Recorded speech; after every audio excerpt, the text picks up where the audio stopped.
İddia oynamak, at yarışı oynamak, kahvede çayına ya da kahvesine hiç fark etmez. İsterse sandviçine, isterse bir kağıt parçasına. Ortaya bedel konmuş, okey, iskambil, ne varsa. Bunların hepsi kumara giriyor. Hepsi. Ya hoca biz kahvede kumar oynamıyoruz ya. Çayına kahvesine oynuyoruz. Bu kumar değil ki dersen. Bakınız 3 çeşit dinden çıkma vardır. 3 çeşit.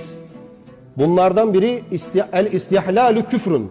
Ne demek bu? Helali haram, haramı helal saymak demek. Bu çok az oluyor aslında. Ama bak adam diyor ki hoca biz kahvede çayına kahvesine oynuyoruz ya. Kumar değil ki bu dersen Allah muhafaza dinden çıkarsın.